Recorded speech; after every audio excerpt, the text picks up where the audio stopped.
받으셨죠? 네. 이거는 전번에 공부했던 것을 정리를 한 거예요. 정리를 한 거니까 이 내용을 보면은 그때 얘기하지 않는 부분도 좀 들어가 있어요.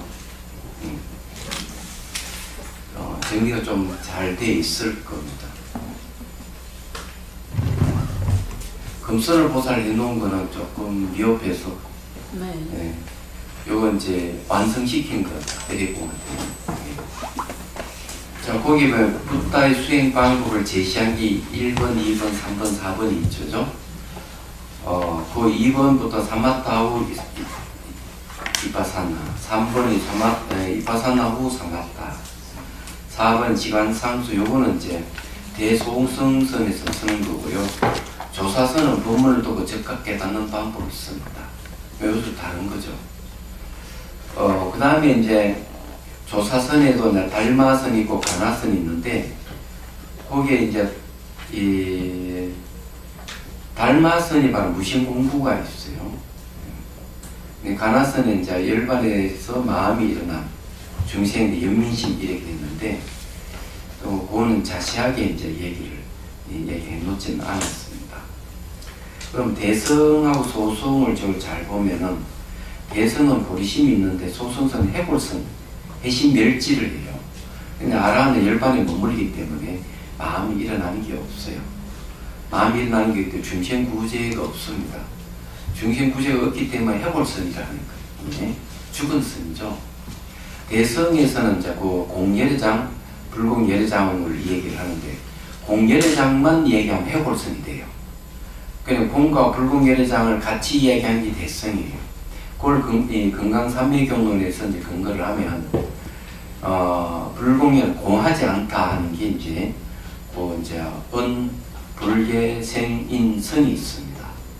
그래서 그 은에 보면은 이제, 광석 속의 진금을 끄집내기 위해서 사마타 위파사나 수행을 하는 거죠.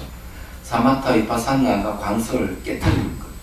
그 번뇌의 광석을 깨트리는 거예요. 그건 진금 우리 마음의 본성이에요. 그 이제 드러난 게 이제 불계, 바뀌지 않는다는 거죠. 그래서 나타난 진금은 바뀌지 않는다. 이게 이제 내용이 공적한 겁니다. 근데 은과 불계는 이제 이 진금에 대한 얘기인데, 불변 바뀌지 않는다. 우리 마음의 본성에 대한 얘기예요. 자, 생은 뭐냐면은 진금을 두드려서 장신구를 만들듯이 공적한 본성을 지간으로 법신을 만드는 겁니다. 근데 이 말은 뭔가 하면, 금을 가지고 장신구를 만든다. 팔찌나 목걸이 만들어도 금의 성품은 안 바뀌죠. 마찬가지로 이 공적한 본성을 지와 간으로 그냥 사마타 위파사나 수행해서 법신을 만들죠. 법신도 역시 공적해요. 그 다음에 이제 인하는 게 있죠. 이는 청정 오염이 있는데, 이 오염 덩어리는 이 생멸하는 마음이에요. 감정과 생각은 오염되어 있는 거예요. 청정은 공적한 마음을 얘기합니다. 이 공적한 마음은 생멸이 없어요. 공적해서. 그래서 둘이 만나면은 어떻게 되느냐? 생멸하는 거하고 생멸하지 않는 걸 만나면은 뭐가 없어지죠? 생멸하는 마음이 없어요. 오염된 마음이 없어지기 때문에 인이란 말을 씁니다. 인이라고 하는 것은 청정한 마음이, 그리고 공적한 마음이 오염된 마음을 없앤다고 해서 원인으로 인이라는 거예요. 그래서 생과 인은 이제 인연을 따르는 모습들이요. 근데 이제 불변도 알고 보면은 모양과 색깔이 없어 자성이 없는 거고요. 수연 인연을 따르는 것도 알고 보면은, 인연을 따르는 거는 자립하는 것이 없어요. 그죠? 인연을 따르는 건 자립하는 게 없기 때문에 이 자성이 없는 거예요. 그래서 불변과 수연 다 같이 자성이 없다. 무자성입니다. 그걸 이제 다르게 하면 성품성으로 기결되죠. 성품성은 이제 불변 수연이 하고 있는 거예요. 이게 이제 요즘 말로 하면 이런 겁니다. 마음의 본성은 공적한데 이 공적한 마음은 지옥 중생도 될 수 있고 지옥 중생도 될 수 있고 이 공적한 마음은 그 다음에 축생도 될 수 있고 아기도 귀신이나 아기도 될 수 있고 아수라도 될 수 있고 인간도 될 수 있고 천상 신이 될 수 있고 성문 영각도 될 수가 있어요. 될 수 있는데 공적한 성품은 바뀌지 않고 똑같습니다. 지옥 중생도 자리바르기 없기 때문에 언제든지 벗어날 수 있다. 자기 제업이 다 하면 중생으로 태어날 수도 있고 다시 인간으로 태어날 수가 있어요. 왜? 자리바르기 없기 때문에 그런 걸 공적이라고 그래요. 공적이라고 하는 것은 결정되어 있지 않다는 거예요. 남녀로 결정되어 있지 않고 사람과 축생으로 결정되어 있지 않고 지옥 축생이나 귀신으로 결정되어 있지 않고 천상 신으로도 결정되어 있지 않고 성문 영각으로 결정되어 있지 않아요. 결정되어 있지 않다 하는 것은 자성이 없다는 것도 똑같습니다. 그 자성이 없는 건 바로 변하지 않은 불변의 성격을 갖고 있고 그게 이제 공적하다는 거죠. 한편에 인연을 따르는 거죠. 인연을 따르더라도 역시 자립하는 게 없기 때문에 자성이 없어요. 그래서 이제 이 자성이 없기 때문에 불변수연이라는 게 이런 뜻을 갖고 있는 진리의 뜻은 불변수연의 뜻을 갖고 있다 하는 거예요. 근데 이러한 사실을 모르면은 사람들은 이제 어떻게 하느냐? 제업을 짓고 이렇게 하면은 이제 지옥에 떨어져 고통받는 거예요. 그냥 본성 공적하기 때문에 언제든지 벗어날 수가 있다. 천상에 태어나더라도 자기 복락이 닿으면 다시 인간 세상에 지옥에 떨어질 수 있어요. 본성이 공적하기 때문에 그래요. 예, 자립하는 게 없어요. 그러면 그 축생이나 지옥이라든지 이런 것을 결정하는 건 누가 결정하느냐? 본인의 행위가 결정하는 거예요. 지옥의 심리를 많이 가지면 지옥에 떨어져 살고 인간의 심리를 가지면 인간으로 태어나고 천상의 심리를 가지면 천상에 태어나는 거예요. 그리고 이제 성문 영각의 심리를 가지게 되면 성문 영각으로 수행자로 태어나고 이제 부처의 심리를 가지면 부처가 되는 거지. 얘기하자면 그런 거예요. 그렇기 때문에 여러분들이 마음에 의해서 결정되는데 그 마음의 본성이 공적하다는 걸 여러분 이해를 하셔야 돼요. 그래서 우리가 은불계생인성은 우리 이제 우리 마음의 본성을 가지고 본성에 대한 이야기예요. 이거는 공하지 않다 해서 불공 열애장이라는 열애장감 열애가 감춰져 있다. 네, 이런 뜻이에요. 그래서 이건 수행을 해서 이제 완전하게 그 열애가 출현하도록 해야 되는 거죠. 그 소성선을 보면은 소성선은 신수시법을 공부를 해요.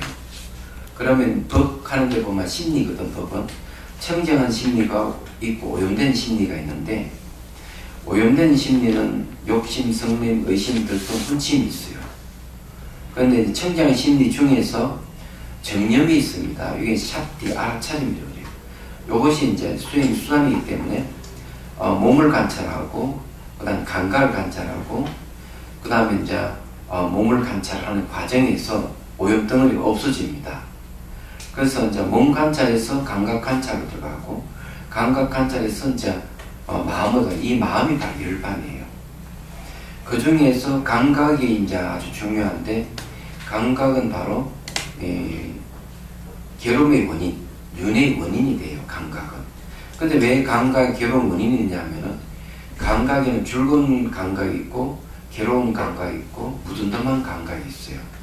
그래서 여기서 각가지 번뇌를 일으킵니다. 어떤 번뇌를 일으키는가 하면 즐거운 것은 탐욕을 일으키고 괴로움은 분노를 일으키고 무든dam한 어리석음을 일으켜요. 그것도 빠졌죠. 과정을 여러분 채워 넣으면 돼요. 그런데 이 감각을 무상 관찰하는 거죠. 과거는 지나갈 수 없고 미래는 오지 않을 수 없고 현재는 머물지 않는다는 거죠. 현재 머물지 않는 딱 머물게 되면은 즐거운 감각은 즐거운 감각에서 끝나버려요. 끊어져 버려요. 그러면서 탐욕이 일어나지 않고, 괴로운 감각을 무상관찰하면은 괴로운 감각에서 끝나버려요. 그래서 분노, 성냄이 일어나지 않아요. 무덤덤한 감각을 관찰하게 되면, 무상관찰하게 되면은 무덤덤한 감각, 무덤덤함에서 끝나버려요. 그 어리석음이 일어나지 않는다는 거죠. 그러면서 모든 감정, 생각이 일어나지 않기 때문에 이제 무심해지는 거예요. 그게 머물지 않는데 머물러서 일어나는 현상이에요. 여기 무심 공부요. 그런데 여기 조사선이도 보면 중에 달마선이 있죠. 달마선이 무심 공부요. 여기는 뭐가 있는가 하면은 바깥 경계를 쉬고 인연을 쉬고 안에 헐떡거리는 마음이 없으면 장벽 같은 마음이 생긴들이 이 장벽 같은 마음이 생깁니다. 그런 마음이 생기는 무심 상태를 그래요. 그런 상태 되면 이제 도에 들어간다 하고 달마스님이 얘기하는 거예요.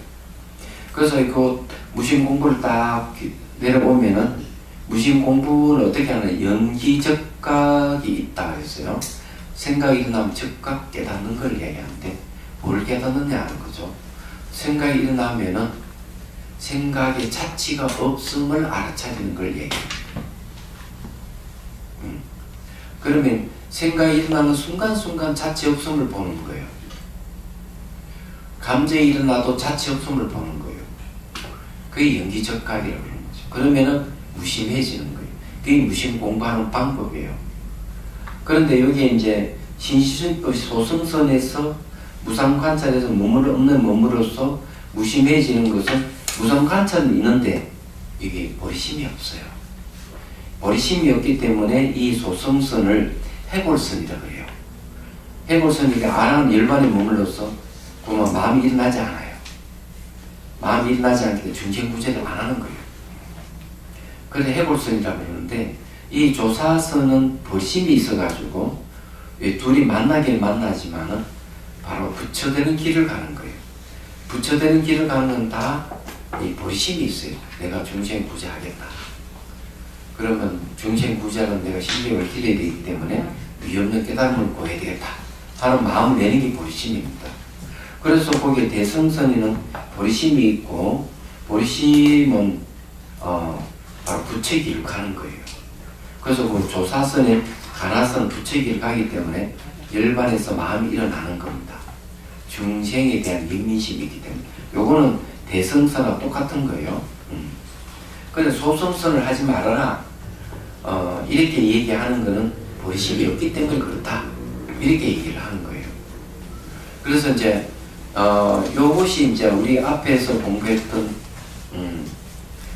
그 대선사가 해골선을 하면 안 된다고 앞에서 공부했던 부분을 정리한 겁니다. 그러니까 완벽한 건 아닌데 일단 요 정도만 해도 여러분들 이해가 생기니까 요걸 여러분들 드리는 겁니다.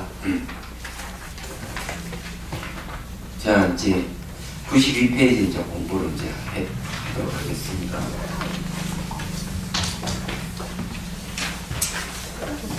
그는 이해가 안 되는 거는 다음에 또 정리를 해가서 또 여러분들이 완벽한 도표를 만들어 다시 드리기도 하고요. 질문 시간에 모르는 것이 있으면 그때 질문을 하시면 돼요. 자, 92페이지 정시랑 천유에게 보낸 편지 답장 4번째입니다. 대승사가 이 정시랑의 편지에 대해서 답장한 내용입니다. 자, 읽어볼게요. 온 편지를 자시 읽고 비로소 행주자와 사위 가운데 어느 때든 항상 간단함이 없이, 끊어짐이 없이 화두를 참고하고 있으며 번잡한 공부에 마음을 맡기지 아니하고 오타 악세의 급류 속에서 항상 스스로 용맹스럽게 살펴서 절대 방일하지 아니하고 도에 대한 마음이 오래되도록 더욱더 견고함을 알았습니다. 대선사가 칭찬하는 말입니다. 정신은 당신이 지금 현재 이렇게 교설을 하면서 공부 속에서도 이 수행을 하고 있구나. 간단함이 없이 화두를 붙들고 수행하니까 참 좋다. 이때의 화두는 뭐냐면은 앞에 제시했던 두 가지입니다. 한 생각도 일으키지 않는 것은 허물이 있습니까 없습니까 물으니까 우문스님이 수미산하고 제시했죠. 수미산하고 이렇게 제시한 것은 허물이 많다. 상가치 허물이 많다. 그러면 허물이 많으니까 한 생각을 일으키지 않는다는 그 생각을 버리라는 내용입니다. 그 사람들은 한 생각을 일으키지 않는다는 그 생각을 버리기가 쉽지 않아요. 그러면 그 버리려면 어떻게 하느냐? 수미산이라고 하는 엉구를 붙들고 실험하는 거죠. 그래서 수미산의 역할은 뭡니까? 수미산 역할은 한 생각을 일으키지 않는다는 생각을 버리게 하는 게 그 역할이에요. 그래서 수미산을 붙들어야 돼요. 그럼 어떻게 붙들느냐? 생각으로 붙드는 거죠. 그래서 생각으로 붙든다. 이게 중요해요. 자, 이제 이 수미산이라는 거는 엉구죠, 엉구. 조사의 엉구예요. 이 엉구를 이제 붙잡아야 돼요. 이제 붙들게 되는데, 이 엉구를 붙들게 되면은, 한 생각도 일으키지 않는다는 생각을 딱 버리게 돼요. 근데 붙들려면은, 어때는 이 수미산이라는 공안에 대한 첫 번째 이해가 필요해요, 이게. 이해하려고 그러면, 이해를 하면, 뭐가 생기죠? 수미산 하는 말은 한 생각도 일으키지 않는다. 그 생각을 버리라는 뜻이구나. 그럼 버리려면 수미산이란 의미를 붙들고 있으면 그 뜻을 붙들고 있으면 한 생각도 일으키지 않는다는 생각도 버리게 되는구나. 이해가 오는 거죠. 이걸 이런 이해를 가져오는 힘을 갖다가 청문의 힘이라고 해요. 내가 듣는 힘이죠. 대선사에게 그런 법문을 들었던 힘을 가지고 이해력을 채운다. 이게 아주 중요해요. 그런데 요 하나 또 알아야 될 게 뭐냐면 왜 한 생각도 일으키지 않는다는 그 생각을 버려야 될까? 하는 문제는 앞에 줄기장창 얘기를 했습니다. 그렇지만은 이제 왜 한 생각을 일으키지 않는다는 그 생각도 버려야 되는 이유는 대선사가 딱 이렇게 있어요. 마음의 본성에 대해서. 마음의 본성에 대해서 이렇게 얘기합니다. 신무 반속. 마음에는 방향과 처소가 없다. 이게 마음의 본성입니다. 그 티베트 고승은 마음을 이렇게 표현해요. 마음은 모양도 없고 색깔도 없고 장소가 없다. 똑같은 말이에요. 그래서 그 티베트 고승은 뭐를 얘기하는가 하면 그렇기 때문에 모양도 없고 색깔도 없고 장소도 없는 이 마음에 머물면은 깨달음을 얻을 수 있다. 그러면 이 그렇게 얘기하면 이 화두 창고가 좀 비슷하죠. 원리가 비슷해요. 내가 마음에는 방향과 초소가 없는데 한 생각도 일으키지 않는다는 생각이 있으면은 그 생각은 방향이 있고 초소가 생겨버려요. 그렇기 때문에 이 마음의 본성에 맞추려고 그러면 이 기본 조건이 말과 생각을 떠나야 돼요. 떠나야만이 마음의 방향을 초소 얻게 되는 거죠. 그럼 이 떠나게 하려고 그러면 어떻게 해야 되느냐? 한 생각을 일으키지 않는다는 생각을 버려야 되기 때문에 수미산이라는 이 엉구를 붙들고 있으면 그 생각을 버리게 된다. 이 말이에요. 무슨 말인지 이해되죠? 그래 붙들고 있으면 계속 수미산이라는 뜻을 붙들고 있어야 돼. 수미산의 뜻은 한 생각을 일으키지 않는다는 걸 버리는 거. 자, 두 번째 힘은 사유의 힘이에요.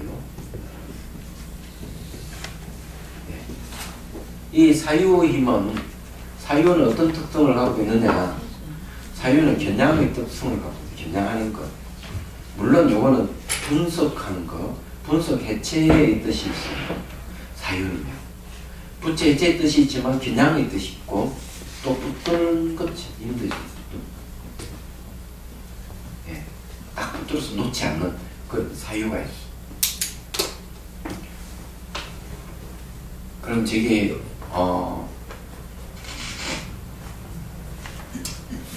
어떤 것이냐를 얘기해줘. 사유는 분석하는 게 있습니다.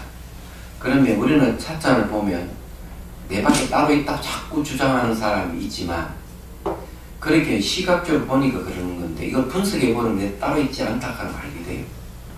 허기에 필요하죠. 허기에 물을 넣고 반죽을 해가지고 모양을 만들고 건드려 마르고 유약을 채워서 불을 탁 굽어낸 게 찻잔이에요.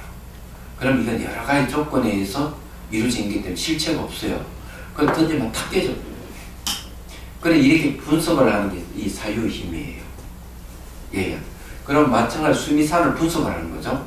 분석을 해보니 한 생각도 일으키지 않는다 하는 것, 그 생각 버려야 된다 하는 것을 내가 본문을 돕고 이해하고 내 사유의 힘을 통해서 이해를 했다. 이해하고 난 다음에 그 다음에는 뭔가 하면 그에 대해 겨냥을 해야 돼. 수미산에다 다 초점 맞추는 거. 세 번째는 탁 붙들어 놓치지 않아야 돼. 이게 생각의 특성을 갖고 있는 거죠. 마치 뭐 같은가 하면은 총각이 처녀를 좋아한다. 그러면은 처음에 사유를 하죠. 어떻게 하면 한심을 살 수 있을까? 그래서 이제 뭐 꽃다발도 주고 선물도 주고 한심을 사죠. 그게 뭔가 하면 처음에 분석을 해서 그 처녀가 뭐를 좋아하는지를 분석해서 좋아하는 걸 주는 거죠. 그래, 그러는 것 자체가 뭔가 그 처녀의 겨냥을 하고 있는 거고, 그 자체가 뭔가 그 처녀를 붙들고자 하는 마음이 있는 거죠. 그래서 항상 직장 생활을 하면서 마음 어디 가 있어? 그 처녀에게 가 있는 거죠. 항상 그 처녀를 붙들고 있는 마음이 늘 있는 거야. 그 처녀를 붙들지 말고 여기는 수미산이라고 하는 이 화두를 붙들고 있어야 되는 거야. 생각을 붙드는 거죠. 그래 이 붙드는 걸 여기서 말하는 이 화두를 참고하면서 다른 데 공부에 마음을 뺏기지 않고 거기 막 시류에 막 흔들리지도 않고 계속 붙들고 실험하고 있대. 그러니까 대선사 당신 잘하고 있습니다. 이렇게 하면 다음에 뭐가 생기는가 하면 정념의 힘이 생겨요. 다른 말로 이건 응념이라고 그러는데 응념은 뭔가 기억입니다. 이제 화두를 기억에 잊어버리지 않다. 기억하는 거. 화두를 다 기억하는 거. 한 생각만 일어나면은 수미산하고 다 기억을 떠올리는 거지. 그럼 한 생각도 일으키지 않는다는 그 생각이 수미산을 기억을 떠올리면은 딱 사라져요. 그래서 이제 이렇게 기억해서 계속 수행하면 나중에 화두와 몸과 마음이 하나가 돼가지고 타성이 일편이 되고 화두 삼매에 들어가게 되고 그러면 공기의 영지가 되어 나오면서 깨달음을 얻는 거예요. 과정이 다 그렇게 나와 있어요. 그래 이런 거 이제 제가 이런 과정을 얘기를 하면 뭐 화두에 무슨 과정이 있느냐 참고하는데 맞아요. 조사서는 과정이 없어요. 조사서는 과정이 없습니다. 왜? 법문 듣고 바로 깨달으면 되니까. 근데 법문 듣긴 듣는데 못 깨달아. 그러니까 그 법문이라 응구를 정형화시킨 게 1700공안이야. 그래서 그 정형화시킨 것 중에 하나가 수미산이 들어가요. 1700공안 중에 하나. 못 깨달으니까 어떻게 해야 되나?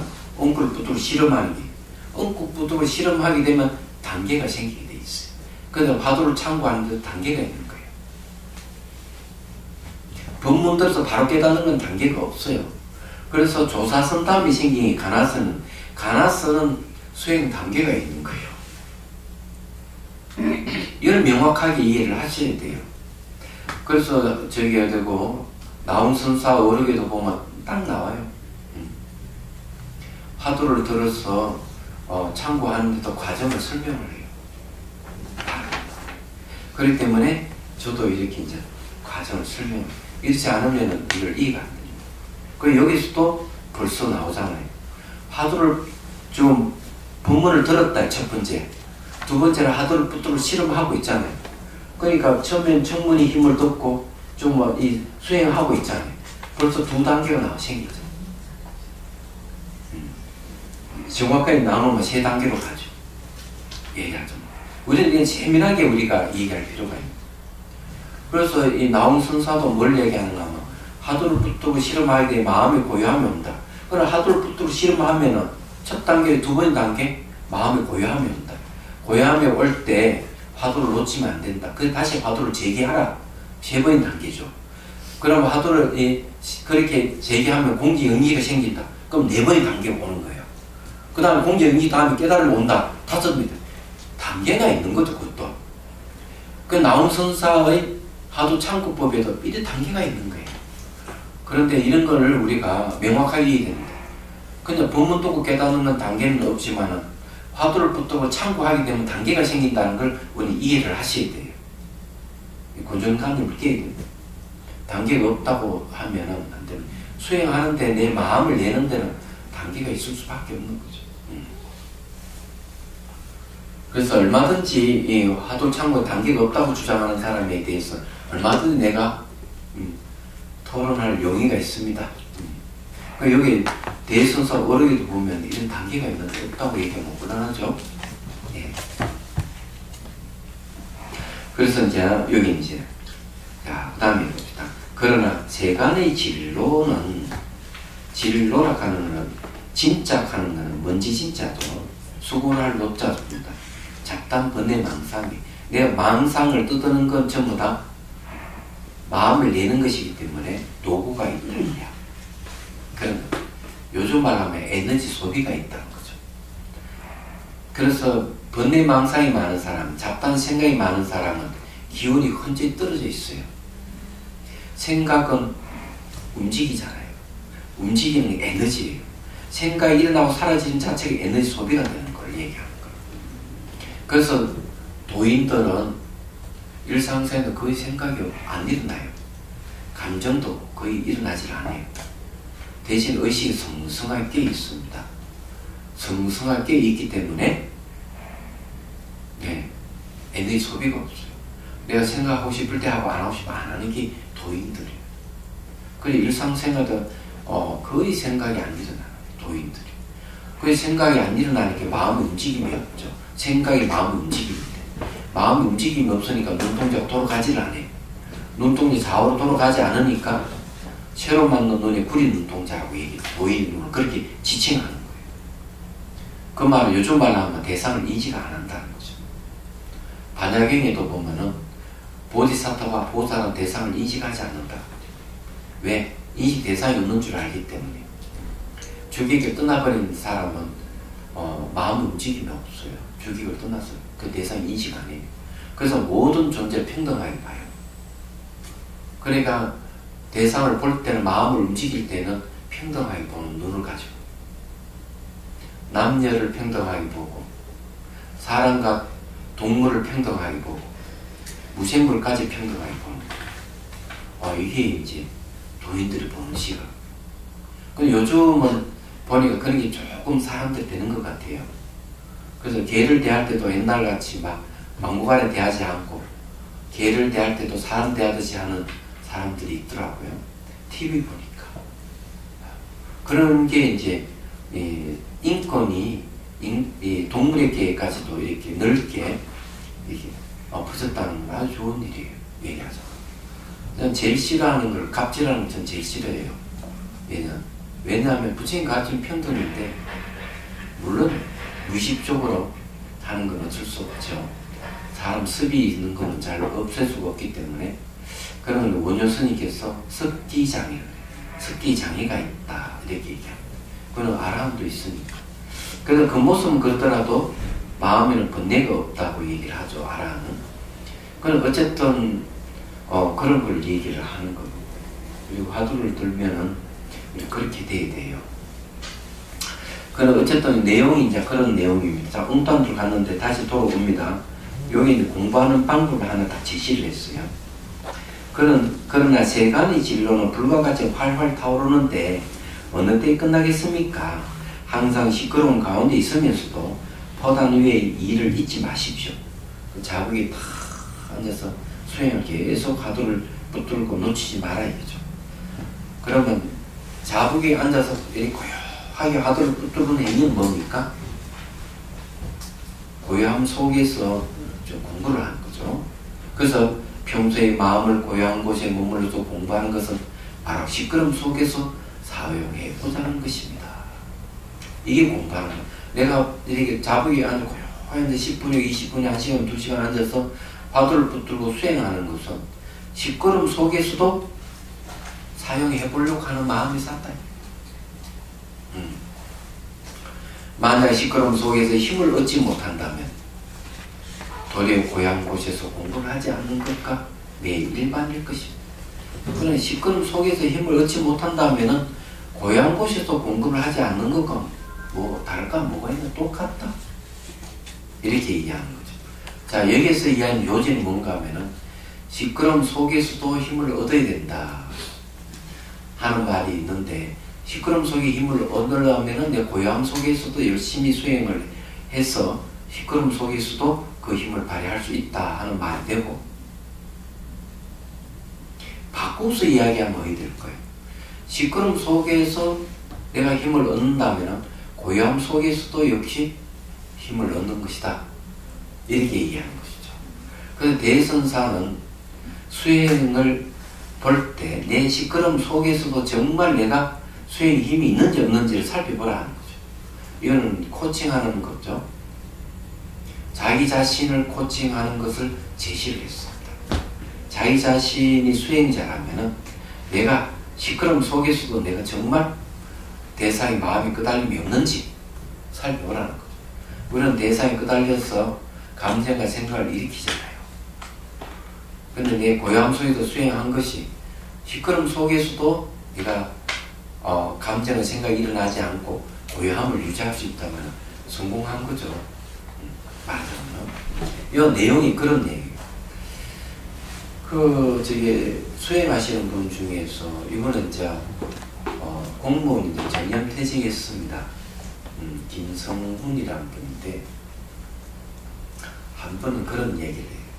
열심히 이제 도청에 하셨던 분인데, 도청에 근무하면서 사무를 이렇게 보고 있는데, 그전에 늘 이게 그 도청관이 시끄럽고 이런데 어느 순간 그 시끄러운 속에서 마음이 고요해지더라는 거죠. 그 시끄러운 속에 마음이 고요하니까 자기도 너무 신기하더라. 막 한쪽에 떠들고 이런데도 마음은 전혀 거기에 편성되지 않더라는 거죠. 시끄러움 속에서 내 마음이 거기 끄달리 가지 않으면 자기 마음이 고요하다는 거죠. 그런데 대상이 끄달리 가지 않는 마음 상태가 딱 된 거예요. 그런 걸 와서 얘기를 하는 거죠. 아, 이분이 정말 열심히 수행했구나 하는 생각을 하게 돼요. 말하자면. 그래서 여기 이제 내용이 이제 그런 걸 얘기를 하는 겁니다. 말하자면은. 그래서 강설 내용이 또 거기에 딱 하나만 지적했어요. 제 앞에는 칭찬하고 뒤에는 고요한 곳에 수행하는 건 시끄러운 곳에서도 그 힘이 발휘되는지를 확인하기 위해서 하는 것이다. 다른 이유가 있는 게 아니다. 이렇게 얘기합니다. 그래서 이제 옛날에 한 얘기 있는데, 송광사에서 공부할 때 송광사에서 제가 주석하고 있을 때 늘 그 앞에 수련회를 하거든요. 법성교 앞에가 사자루네. 사자루에 여름 되면은 하계 수련대회를 해요. 그런 시끌벅적하고 막 두들고 뭐 박수치고 이러거든요. 그러면 꼭 스님 한두 분이 꼭 내려와서 조용히 해달라고 이래요. 그러면 거리가 얼마나 떨어져 있는가 하면은 법당 뒤에 3일 안이라는 조그마한 암다가 있는데 거기 수선사가 있어요. 선방이 거기 있지. 거리보다 한 200m, 300m 이상 떨어진 곳이죠. 상당히 거리가 떨어져 있는데도 불구하고 떠들면 소리 그쪽으로 가는가 봐. 그러니까 하도를 참고하다 보면 바깥 소리 들리면 막 짜증나죠. 그래서 내려와가 조용히 해달라고. 그러면은 우리는 판단을 할 수 있어. 아, 저분은 이제 처음 선방에 가서 분이구나. 초보자구나. 이렇게 이해할 수 있어요. 왜? 그 멀리 떨어져서 들리는 소리에도 민감하게 반응하는 거죠. 민감하게 반응하는 것은 수행이 안 됐다는 거예요. 그리고 여기서 얘기하는 건 고요한 곳을 수행하는 것은 바로 시끄러운 곳에서도 사용하기 위해서 그렇다 하고 얘기를 하는 거죠. 시끄러움 속에서 사용해보자는 것이다 하는 말인데 그래서 나온 것입니다. 그럼 이제 이해가 되시죠? 자, 그 다음에 이제 94페이지로 옵니다. 편지를 받아보니 전생의 인연들이 매우 복잡해서 금생이 이러한 가부를 받고 있다라고 판단하셨는데 특히 이 말만 감히 들을 수가 없습니다. 만약 이러한 생각을 한다면 도의 장애가 될 것입니다. 고덕이 말하기를 흐름을 따라가더라도 본성을 알며 기뻐할 것도 없고 근심할 것도 없다라고 했습니다. 자, 이 중요한 게 또 코칭을 또 한 번 또 했어요. 지금 현재 여기에 지금 대선사 정신학에게 코칭하기 두 가지가 나왔어요. 하나는 시끄러운 곳에서도 사용하기 위해서 고향 곳에 수행하는 것이다 하는 게 이제 하는 얘기고, 두 번째는 뭔가 하면 이 자기가 이 전생에 내가 무슨 인연을 지었기에 이렇게 이런 가보를 받느냐 이 한탄한 거에 대해서 코칭을 한 거죠. 당신 이런 생각을 가지면 우리 수행이 장애가 됩니다. 도의 장애가 되니까 그런 생각을 갖지 마십시오. 수행을 하게 되면 여기서 말 수행을 하게 되면은 기뻐할 것도 없고 근심할 것도 없습니다 하고 얘기해 줍니다. 자, 기뻐할 것도 없고 근심할 것도 없다. 기뻐하는 것도 마음의 움직임이고 근심하는 것도 마음의 움직임이죠. 그러면서 뭐래? 마음의 본성을 알면, 본성이 뭡니까? 신무방소야. 마음의 방향과 초소가 없어요. 마음 자체는 공적이에요. 저는 공적이라고 그러죠. 이거는 비어 있으면 아주 고요하게. 그래서 이게는 마음의 움직임이 없는 거예요. 그래서 마음의 본성이 마음의 움직임이 없는 이 공적한 것이기 때문에 여기에서는 기뻐한다든지 근심한다든지 이런 것이 애초 없다는 거죠. 애초 없기 때문에 당신이 열심히 수행해서 마음 본성 보려고만 하십시오. 그렇게 되면 아이고 내 전생에 무슨 인연을 지어가지고 이렇게 복잡하게 살고 공부하는데 이게 장애가 되느냐 이런 생각할 필요가 없다. 코칭을 제대로 하는 거죠. 여러분들이 이걸 잘 아셔야 돼요. 공부하는 사람들은 보면 공부가 안 되면 꼭 자기 전생을 빗대가지고 전생에 무슨 인연을 지어 내가 공부가 안 돼 어쩌저쩌고 오히려 그런 것들이 수행의 장애를 일으킨다 하는 것을 탁 지적을 하는 거죠.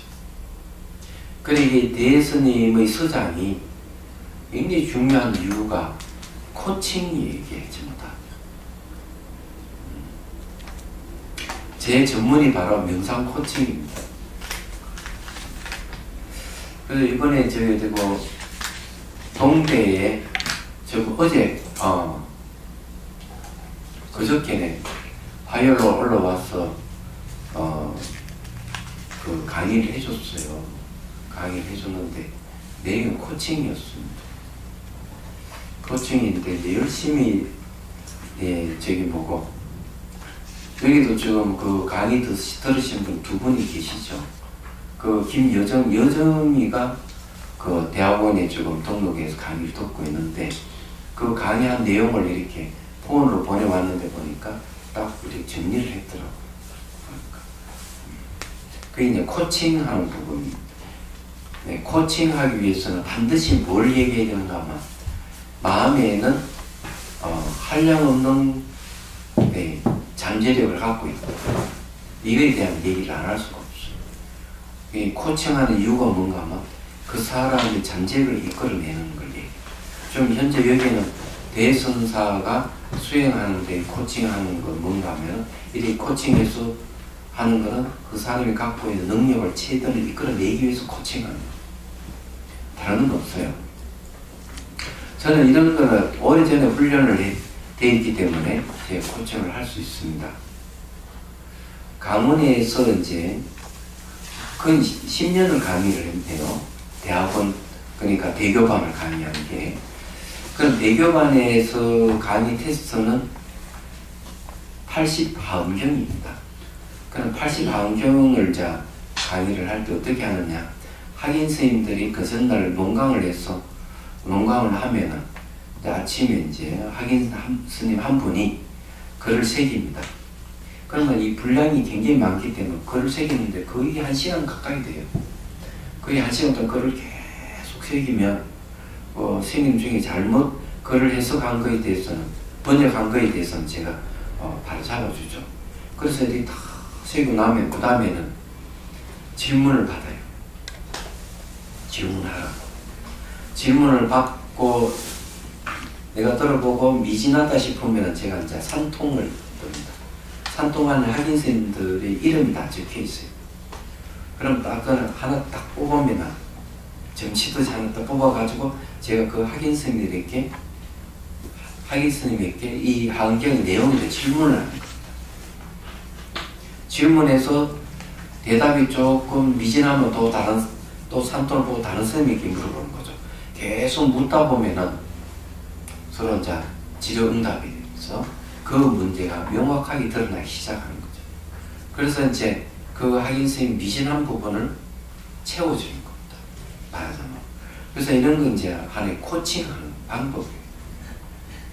그래서 거의 10년을 그렇게 이제 코칭을 했기 때문에 또 이제 그 명상 코칭도 가능했던 거죠. 그래서 여기 지금 제가 대선사도 지금 이걸 정확하게 코칭을 해주고 있는 거죠. 그래서 대선님의 이 서장이 종문제일서라고 불릴만 하기도 해요. 제가 듣기로는.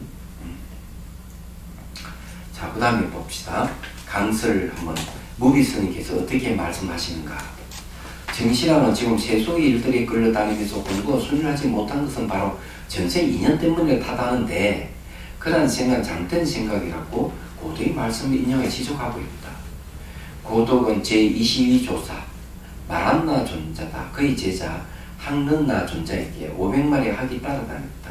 그의 인연을 물어서 학의 업보에서 벗어나는 법문을 듣게 되었는데 그 법문의 내용 전문은 이렇다. 마음은 온갖 경계를 따라가지만 따라보는 곳마다 모두 기껏 거하여라.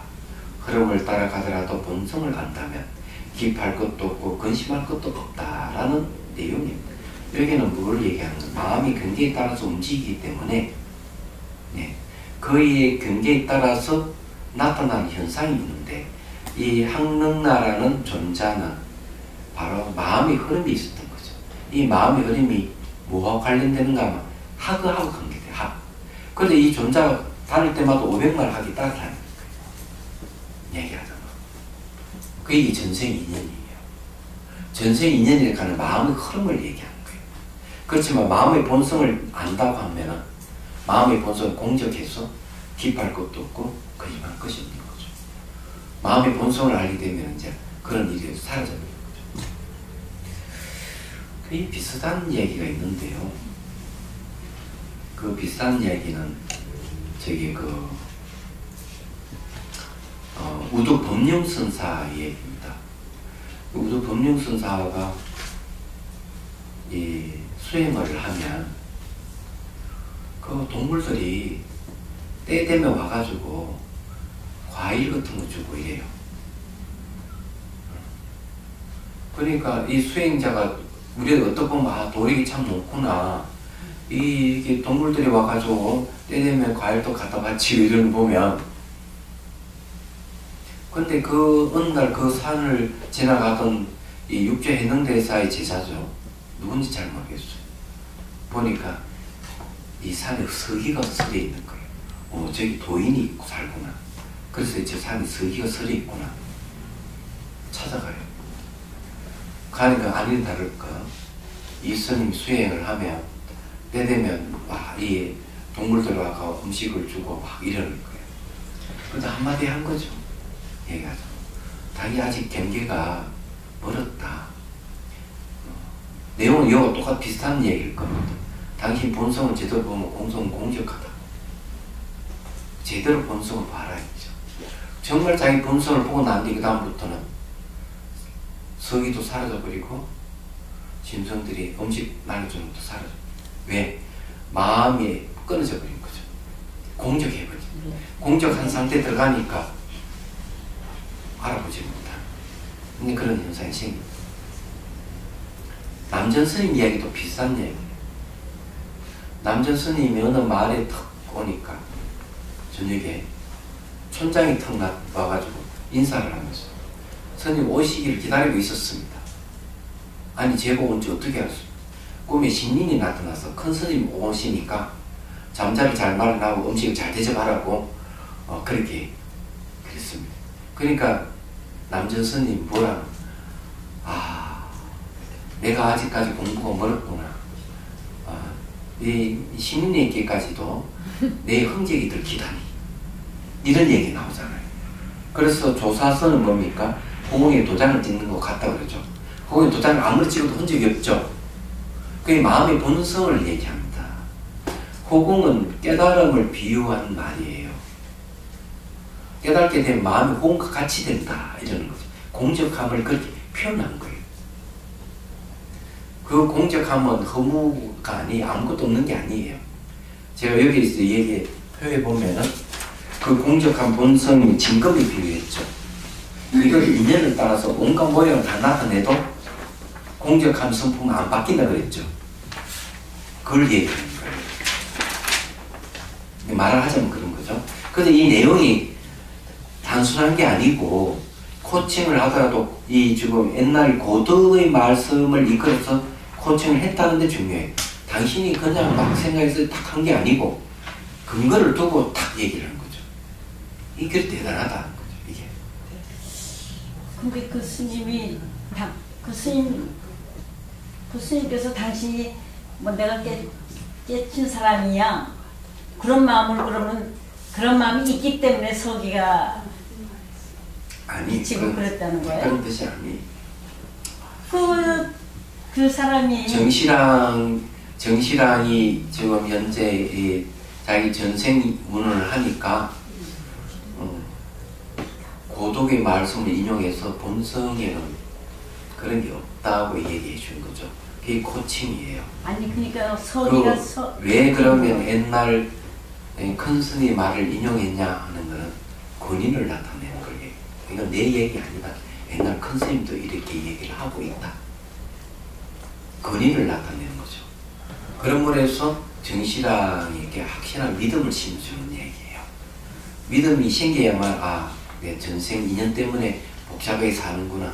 내가 수행에 장애가 되는구나 하는 생각을 벗어나게 하는 거죠.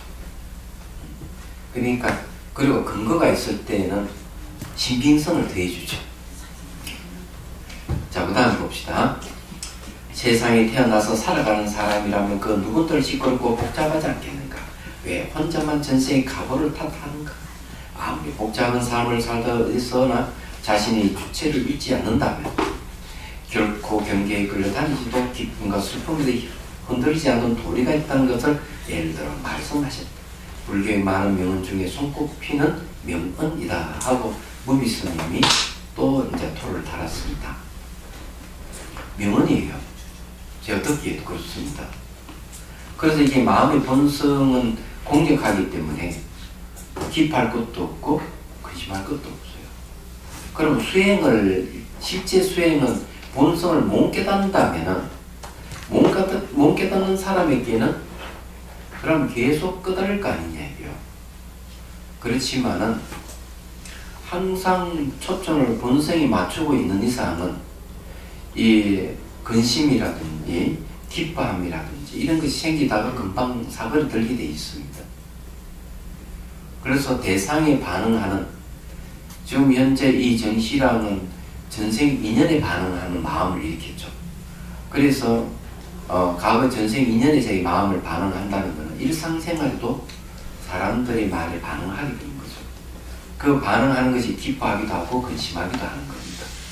이럴 때 그것을 제거해 주는 것이 마음의 본성을 일깨워줘서 반응하는 마음을 제거하는 겁니다. 그러면은 이거는 조사선에서는 이런 방법을 쓰는데, 그죠? 가나선에서 이런 방법을 쓰는데, 이파사나 수행자들에게는 그러면은 반응하는 마음을 어떻게 그러면은 제어하느냐 하는 게 있는 거죠. 방법이 다릅니다. 얘기하자면. 대상이 반응하는 것을 알아차림으로, 대상이 반응한 내 감정이 일어나면 그 감정을 올라왔구나 하고 알아차림. 대상이 반응 생각이 일어나면 생각이 일어나는구나 하고 알아차림. 느낌이 있으면 느낌을 알아차림. 이렇게 알아차리게 되면은 감정과 생각이 딱 멈춰져 버려요. 감정이 더 이상 진행되지 않고 생각도 더 이상 진행되지 않고 느낌은 딱 사그러져 버려요. 네.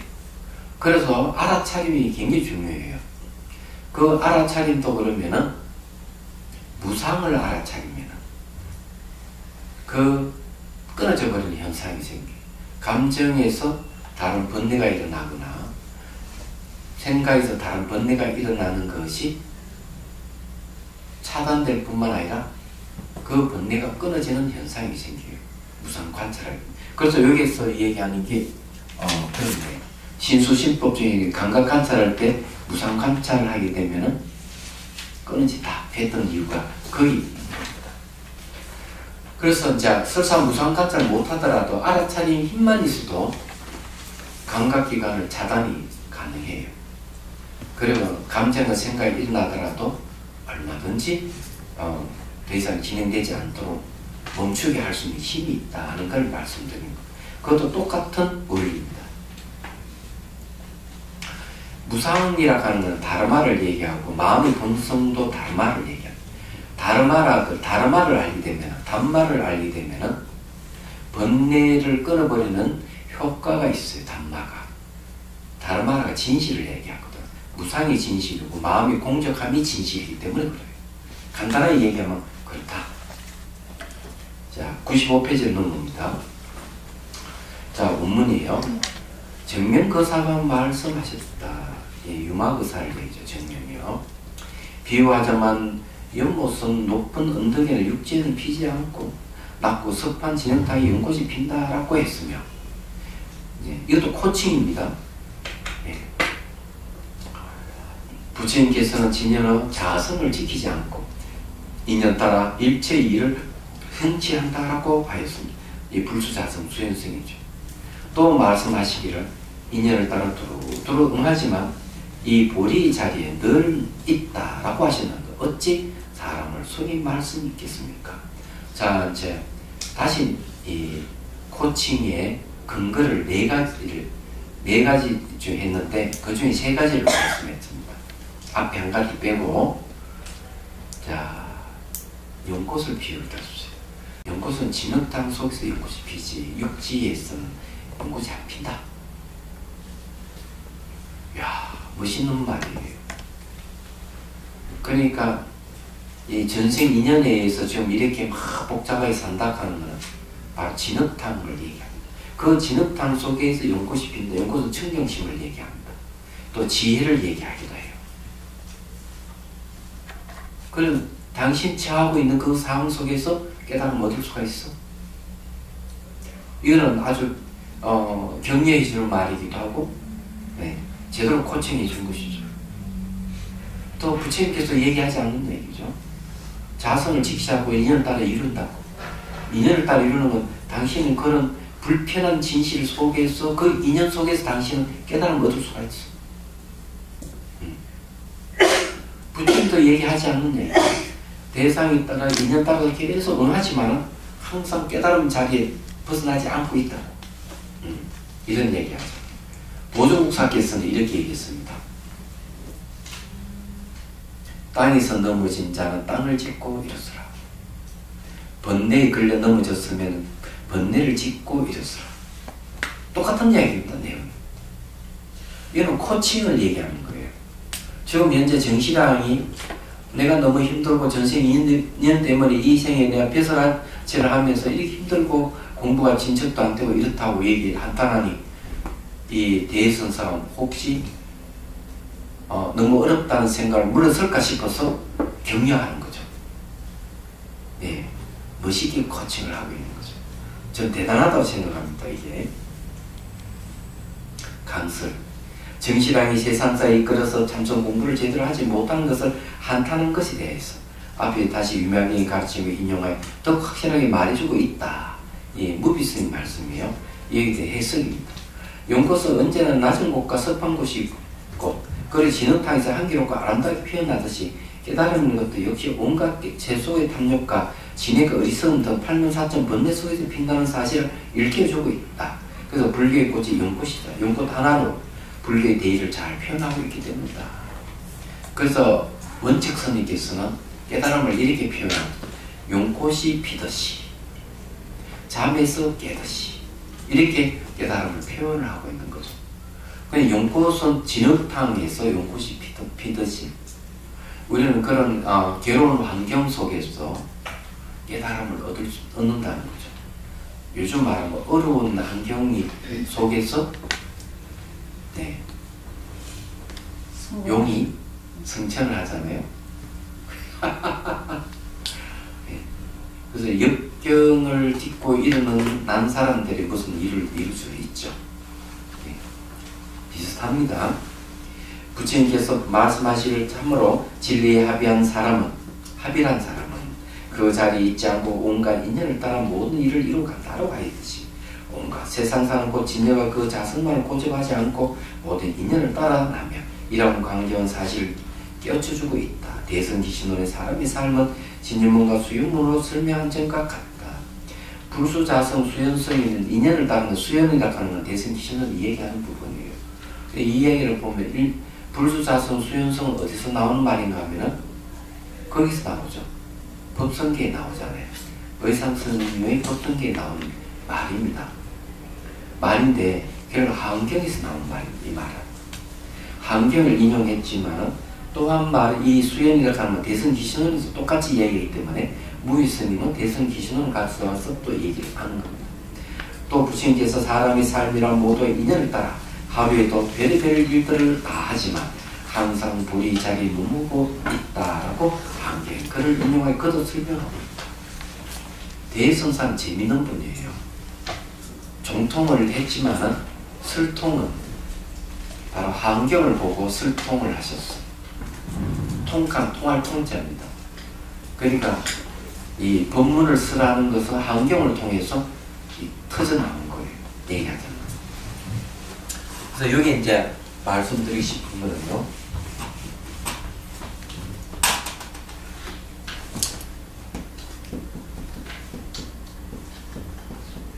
자, 불수 자성입니다.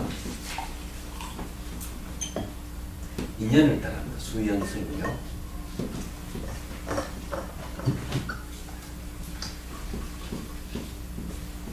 자, 자성을 지키지 않는다 하는 말은 무슨 말입니까? 여기 두 개 있어요. 자성을 지키지 않는다.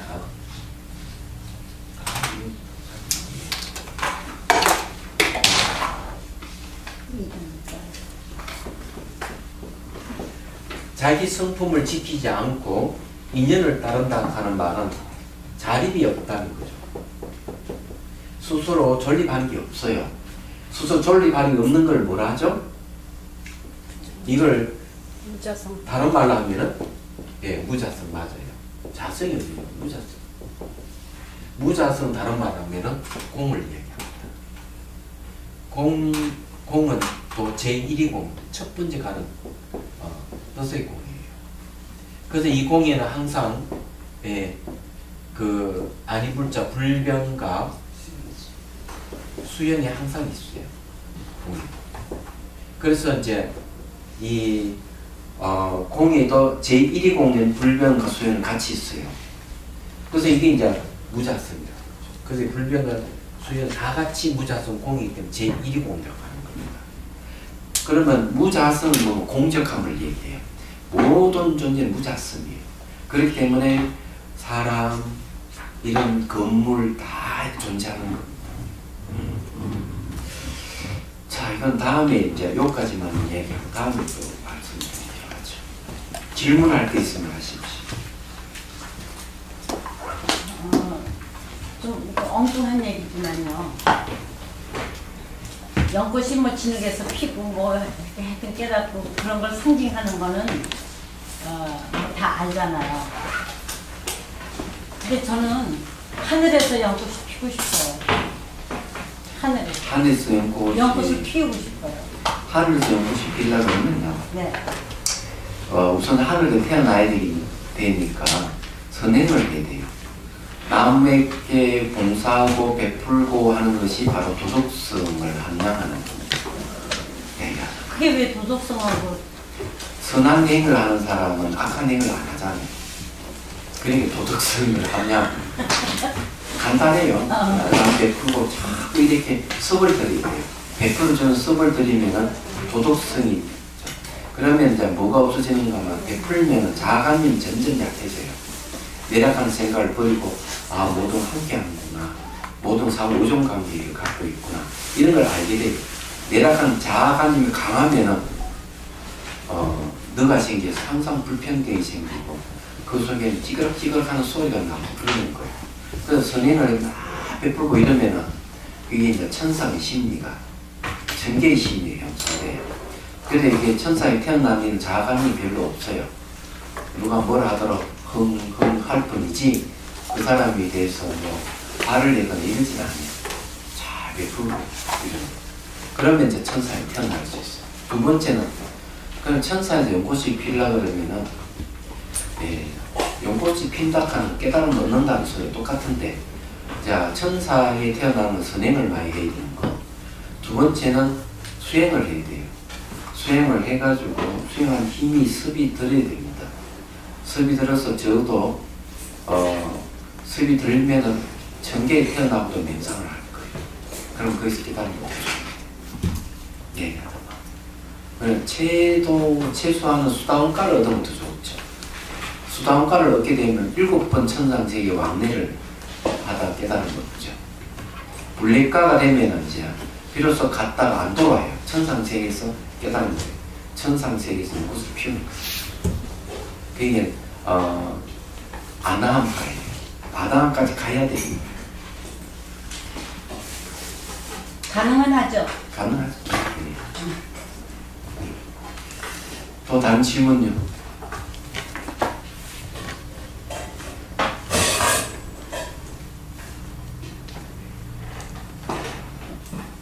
네, 없어요?